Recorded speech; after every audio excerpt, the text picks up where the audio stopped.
Sir వాళ్ళు వనరు ఎలా సమకూర్చుకోవాలి సార్? మంచి క్వశ్చన్. వనరులు ఏమి కావాలి మనకు ప్రభుత్వ ఉద్యోగానికి అంటే 1 కిలో బంగారం ఇస్తే ఉద్యోగం వస్తుంది? రాదు. కడుపు నిండా బిర్యానీ పెడితే వస్తుందా? రాదు.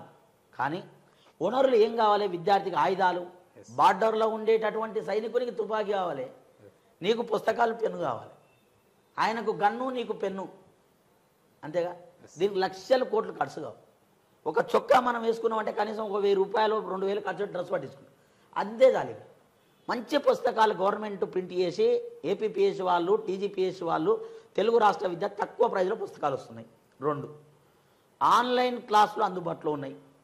ఆఫ్లైన్లో నువ్వు ఫీజు కట్టలేని పరిస్థితిలో ఉంటే, సార్ ఇంత ఫీజు ఉందో 10,000, 12,000, 5,000, 6,000 ఎంతో ఉంది, నేను విడతల వారిగా కట్టుకుంటే అప్పుడు 2,000, అప్పుడు 2,000 ఉన్నప్పుడు ఇస్తా, ఒప్పుకుంటారు.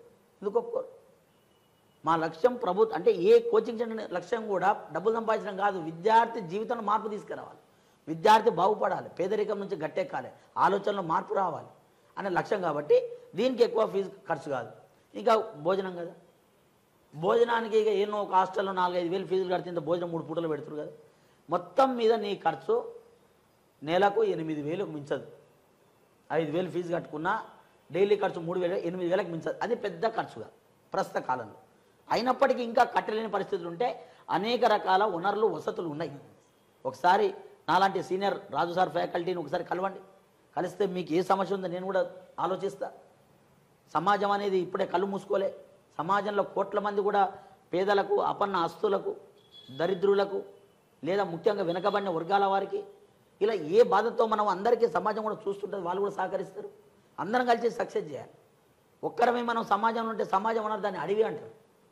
అందరం కలిసి ఉంటే సంఘం అవుతుంది. సంఘంలో ఉన్నాం కాబట్టి సహకారం ఉంటుంది. సహకారం ఉన్నప్పుడు నీవెందుకు విజయతగాలేవు? తెలుగు రాష్ట్రాల్లో 8 కోట్ల జనాభా అడక్క తిన్న రోజుకు ₹1 ఎవరు ఇచ్చినా 8 కోట్ల రూపాయలు వసూలు చేయొచ్చు.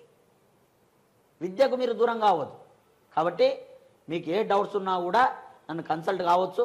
ఒక సీనియర్ ఫ్యాకల్టీగా మీకు భరోసిస్తా. ప్రభుత్వాలు కూడా ఉద్యోగ నోటిఫికేషన్ త్వరలో అందిస్తాయి. కాబట్టి వనరులు, వసతులు అన్నీ ఉంటాయి. ఫస్ట్ నీ ఆలోచన మారాలి. నేను చేయగలుగుతా అంటే నీ అంటే నడిచే వాళ్ళు 4 ఉంటారు. కానీ పేదరికం దానికి వనరుల కోసం మర్చిపోండి ఏం సార్. కాబట్టి అన్ని సమాజంలో ఉన్నాయి. మన ఆలోచనతో దాన్ని జాయింట్ ఇచ్చుకుంటూ పోవాలి, కలుపుకుంటూ పోవాలి. అది ఒక్కటి చేస్తే సక్సెస్.